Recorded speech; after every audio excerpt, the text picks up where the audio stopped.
বিয়স আবারও আপনাদের মাঝে একটি ব্লগ ভিডিও নিয়ে আসলাম। আজকে ব্লগ ভিডিওটা হলো আমরা আমরা সুনিয়াপোটল থেকে সাতারিয়া যাব। তো আমরা সুনিয়াপোটল থেকে সাতারিয়া যাওয়ার পথে আমরা যে রাস্তা দিয়ে যাবো আর যা যা দেখতে পাবো সেগুলোই আপনাদের মাঝে তুলে ধরবো। তো আমরা যাওয়ার পথে দেখতে পারতেছি এ পাশে অনেক সুন্দর একটা মসজিদ, আপনারা তো দেখতে পাচ্ছেন। মসজিদটা কিন্তু অনেক সুন্দর করে কাজ করেছে তারা, সম্পূর্ণ কিন্তু সামনের দিকের অংশটা ট্রাইস করেছে।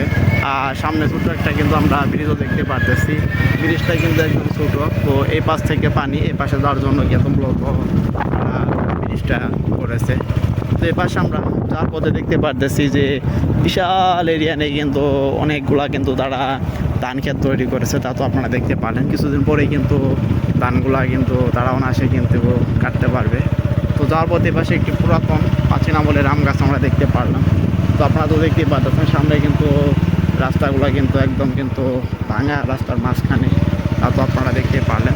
তো আমি যদি আপনাদেরকে একটু এ পাশের অংশটা দেখাই, এ পাশে আপনারা দেখতে পাচ্ছেন কত সুন্দর একটি জাম গাছ আপনারা দেখতে পাচ্ছেন। জাম গাছটা কিন্তু অনেক সুন্দর কিন্তু দেখা যাইতেছে। তো আমি যদি সামনের দিকের অংশটা দেখে আপনারা দেখি, সামনে দেখতে পাচ্ছেন আপনারা অনেকগুলা কিন্তু ছেলে তারা ফুটবল খেলার জন্য প্রস্তুতি নিতেছে। হয়তো তারা মাঠে ফুটবল খেলবে কিছুক্ষণ পরেই। তো আপনারা তো দেখতেই পাচ্ছেন।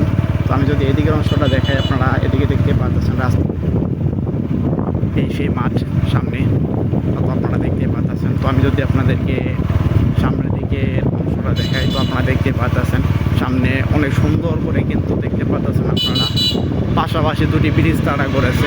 এই একটা ব্রিজ, অর্থাৎ ঠিক সামনে আমরা আরও একটা ব্রিজ দেখতে পারতেছি। তো আপনারা এতক্ষণ পর্যন্ত যারা আমার ব্লগ চ্যানেলে ব্লগ ভিডিও দেখলেন তারা অবশ্যই আমার চ্যানেলটি সাবস্ক্রাইব করবেন, শেয়ার করবেন। আবারও দেখা হচ্ছে আপনাদের মাঝে পরবর্তী কোনো ব্লগ ভিডিও নিয়ে।